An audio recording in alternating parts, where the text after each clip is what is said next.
Assalamualaikum warahmatullahi wabarakatuh. Selamat pagi teman-teman. Jadi di sini saya akan menjelaskan materi tentang ruang lingkup akuntansi. Sebelum memulai pemaparan materi, saya akan menyampaikan capaian pembelajaran yang harus dicapai pada akhir pembelajaran ini. Yaitu yang pertama, siswa dapat memahami pengertian akuntansi, lalu siswa dapat memahami pemakaian informasi akuntansi, siswa dapat memahami profesi akuntan, dan selanjutnya siswa dapat memahami prinsip-prinsip akuntansi. Siswa dapat memahami standar akuntansi keuangan atau SAK dan tujuan standar akuntansi keuangan. Yang selanjutnya siswa dapat mengetahui jenis-jenis standar akuntansi keuangan, dan yang terakhir siswa dapat memahami persamaan dasar akuntansi. Baik, yang pertama yaitu ada pengertian akuntansi sendiri, di mana akuntansi adalah seni pencatatan, pengelolaan, pengikhtisaran, dan pelaporan atas suatu transaksi dengan cara sedemikian rupa, sistematis dari segi isi dan berdasarkan standar yang diakui oleh umum. Oleh karena itu, pihak yang berkepentingan atas perusahaan dapat mengetahui posisi keuangan perusahaan serta hasil operasi pada setiap waktu yang diperlukan, sehingga dapat mengambil keputusan maupun pemilihan dari berbagai tindakan alternatif di bidang ekonomi. Lalu, akuntansi dikatakan suatu seni karena diibaratkan beberapa pelukis hendak menggambarkan atas objek yang sama. Maka pelukis tersebut akan menggunakan cara sesuai dengan kemampuannya dan minimal akan menghasilkan gambar sesuai dengan objek gambar. Begitu juga dalam akuntansi, para pelaku bisa membuat laporan sesuai dengan kemampuannya, tetapi tetap berdasarkan pada standar akuntansi yang berlaku. Lalu, transaksi adalah peristiwa dalam sebuah perusahaan yang dapat diukur dengan satuan moneter atau uang.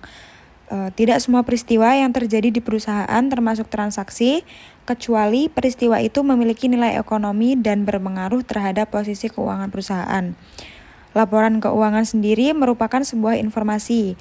Pihak-pihak yang membutuhkan informasi tersebut merupakan pemakai informasi akuntansi. Pihak-pihak tersebut dikelompokkan menjadi dua, yaitu ada pihak internal perusahaan dan ada pihak eksternal perusahaan. Lalu yang selanjutnya ada pemakai informasi akuntansi.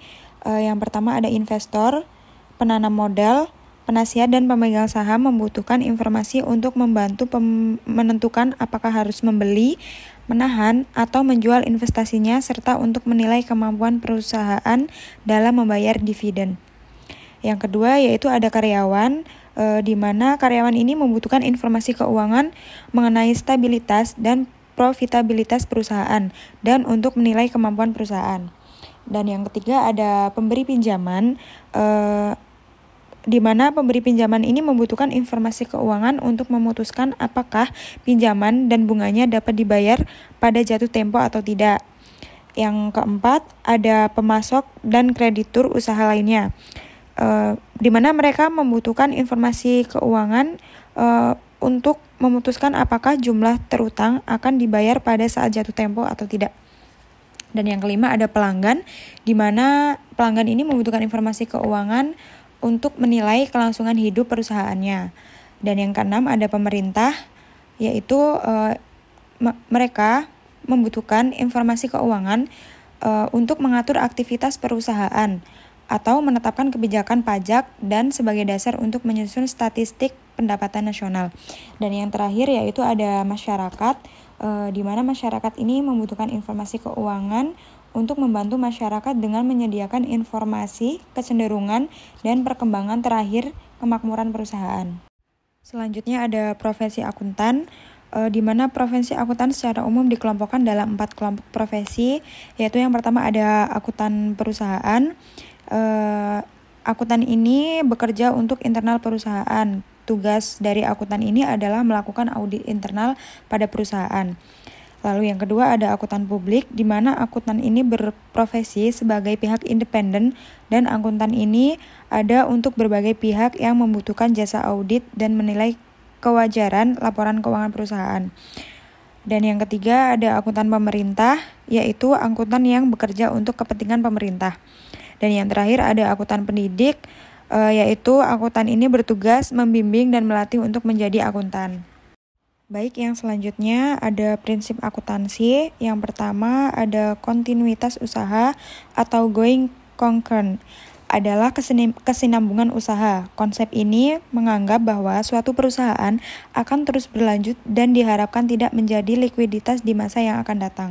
Yang kedua yaitu ada kesatuan usaha atau business entity, di mana konsep ini menganggap bahwa perusahaan dipandang sebagai suatu unit usaha yang berdiri sendiri, terpisah dari pemiliknya.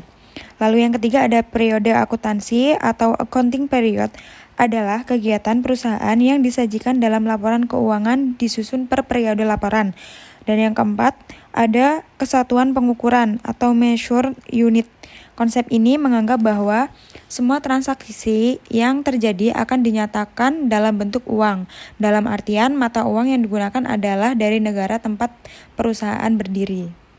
Lalu yang kelima ada bukti yang objektif, di mana informasi yang terjadi harus disampaikan secara objektif. Suatu informasi dikatakan objektif apabila informasi dapat diandalkan sehingga informasi yang disajikan harus berdasarkan pada bukti yang ada. Yang keenam ada pengungkapan sepenuhnya atau full disclosure, di mana konsep ini menganggap bahwa hal-hal yang berhubungan dengan laporan keuangan harus diungkapkan secara memadai.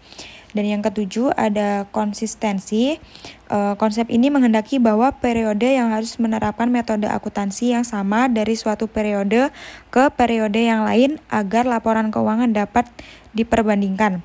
Dan yang terakhir ada realisasi, di mana prinsip ini mempertemukan pendapat periode berjalan dengan beban periode berjalan untuk mengetahui berapa besar laba rugi periode berjalan. Yang selanjutnya ada jenis perusahaan. Berdasarkan kegiatan, perusahaan digolongkan menjadi 3 jenis perusahaan, yaitu yang pertama ada perusahaan jasa, di mana perusahaan jasa adalah perusahaan yang bergerak dalam menjual jasa. Perusahaan menyediakan berupa pelayanan, berupa memberikan keindahan dan kesenangan pada konsumen. Perusahaan jasa biasanya terbagi dalam profesi, contohnya seperti pengacara, akuntan, konsultan pajak, dan notaris.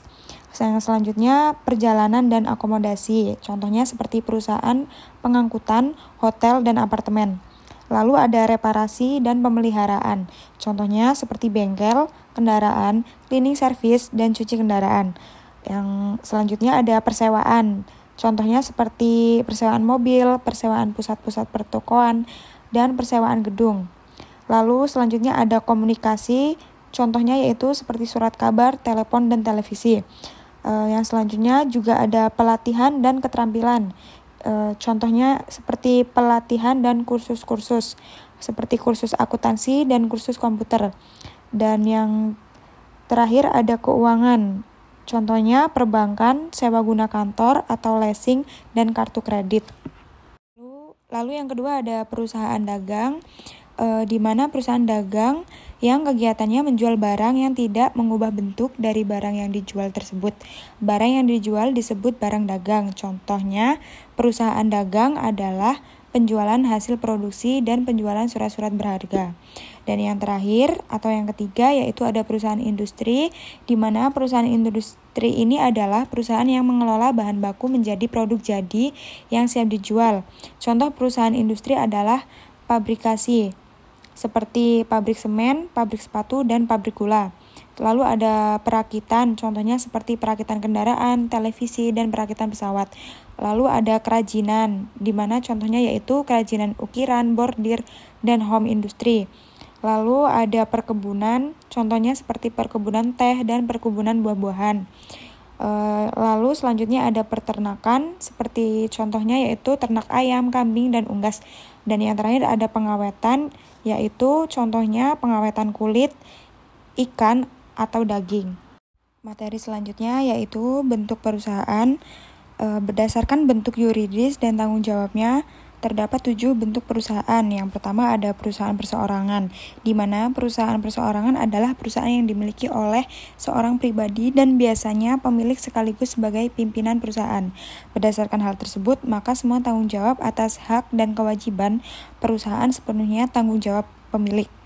Yang kedua ada perusahaan persekutuan, di mana perusahaan persekutuan ini merupakan perusahaan yang dimiliki oleh 2 orang atau lebih dan sepakat untuk menjalankan usaha secara bersama-sama dan keuntungan dibagi berdasarkan perjanjian. Para pemilik dalam perusahaan ini disebut sekutu atau partner.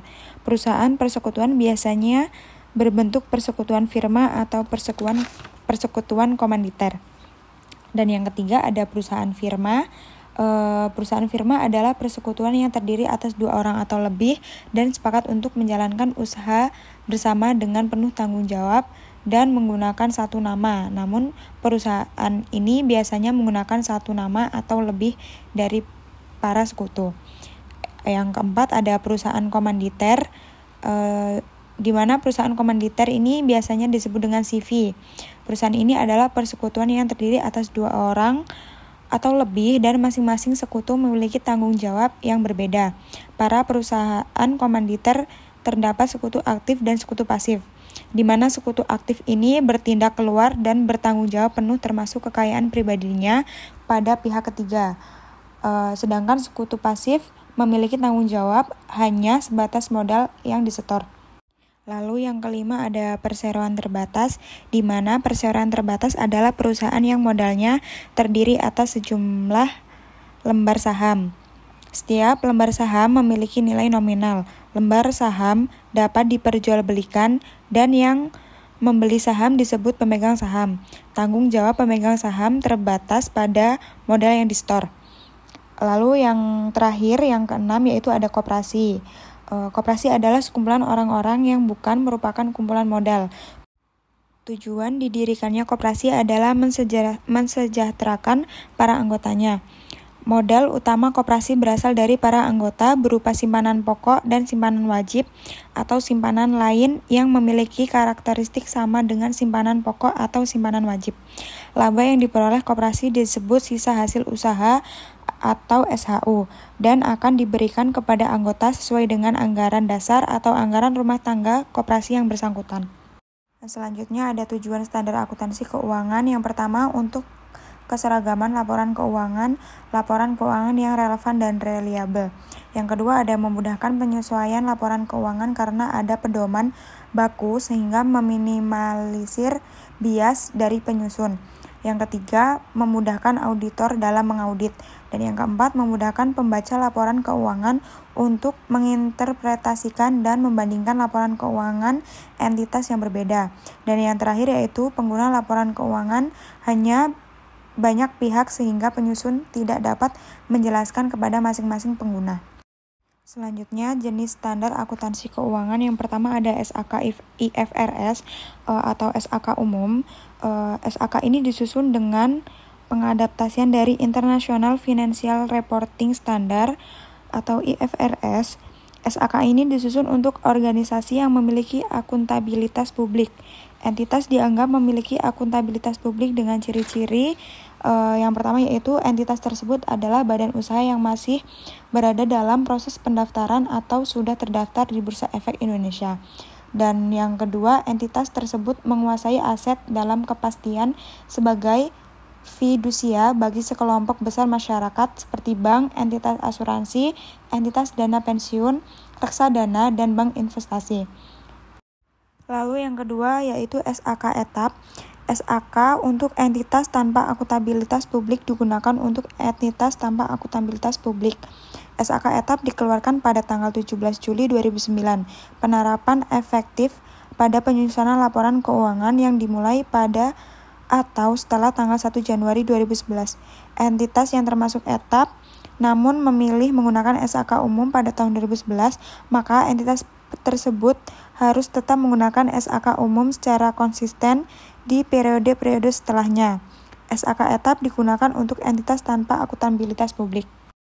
Lalu yang ketiga yaitu SAK syariah, di mana SAK syariah digunakan untuk oleh entitas yang melakukan transaksi syariah, baik entitas lembaga syariah maupun non-lembaga syariah. PSAK syariah pengembangan dengan model PSAK umum namun berbasis syariah dengan acuan fatwa Majelis Ulama Indonesia atau MUI. Prinsip syariah yang berlaku umum dalam kegiatan muamalah mengikat secara hukum bagi semua pelaku dan stakeholder entitas yang melakukan transaksi syariah. Lalu yang terakhir yaitu ada SAK pemerintah, di mana SAK pemerintah ini menggunakan basis kas untuk pengakuan transaksi pendapatan, belanja, dan pembiayaan, basis akrual untuk pengakuan aset, serta kewajiban dan ekuitas dana. Lalu persamaan akuntansi. Hubungan antara aktiva dan pasiva dapat diungkapkan dengan model matematis yang dikenal dengan nama persamaan akuntansi, yaitu di mana aktiva sama dengan pasiva. Lalu posisi laporan keuangan perusahaan terdiri dari harta, utang, dan ekuitas dalam perusahaan yang berbadan hukum, investasi pemegang saham. Utang yang dimiliki perusahaan kepada kreditur disebut pasiva. Dengan demikian, persamaan akuntansi di atas dapat dikembangkan sebagai berikut, yaitu di mana aktiva sama dengan utang plus ekuitas, atau aktiva sama dengan utang plus ekuitas, yaitu modal dan saldo laba. Mungkin itu saja yang bisa saya sampaikan, kurang lebihnya mohon maaf. Dan terima kasih atas perhatiannya. Wassalamualaikum warahmatullahi wabarakatuh.